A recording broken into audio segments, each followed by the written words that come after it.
অনুৰাগ কাশ্যপ ডেকাৰ কথা আৰু কণ্ঠৰে মা তুমি অনন্যা।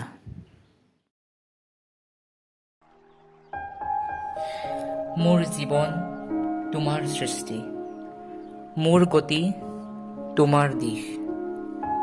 তোমাৰ বাবে শিকিছোঁ মই জগত চিনিবলৈ, তোমাৰ দ্বাৰাই শিকিছোঁ জীৱনৰ প্ৰথম খোজ পেলাবলৈ।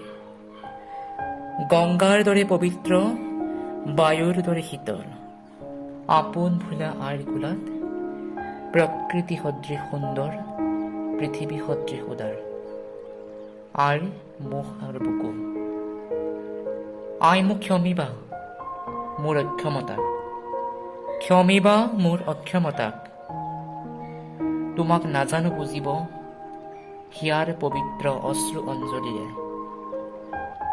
আইৰ মোৰ যাত্ৰা অভিনয়ৰে বিৰামহীন, ধূলি আৰু কাঁইটেৰে নুৰ কৰিবলৈ মই প্ৰতিজ্ঞাবদ্ধ।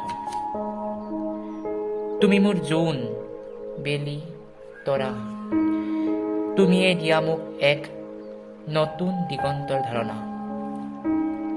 সদায় দিবা মোক তোমাৰ মৰম আৰু আশীৰ্বাদৰ সঁহাৰি, তেতিয়াই পাৰ হ'ব পাৰিম জীৱনৰ এই কঠিন ধুমুহাটি।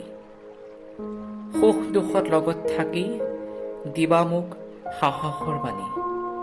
তুমি পৃথিৱীৰ সুন্দৰতম নাৰীগৰাকী, ভোকৰ ভাতমুঠি সঠিক সময়ত দিয়া তুমি অন্নপূৰ্ণাগৰাকী।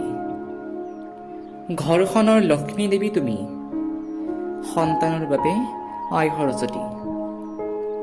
কাছৰ দৰে ঠুনুকা তোমাৰ হৃদয়খন, সাগৰৰ দৰে বিশাল তুমি, আকাশৰ দৰে উদাৰ, পৃথিৱীৰ দৰে সহনশীল তুমি। নিজৰ ভাল লগাবোৰক জলাঞ্জলি দি সন্তানৰ ভালৰ বাবে তুমি জীয়াই থাকা। মা তুমি শক্তি, তুমি ধৰিত্ৰী, তুমি নাৰী, তুমি অনন্যা।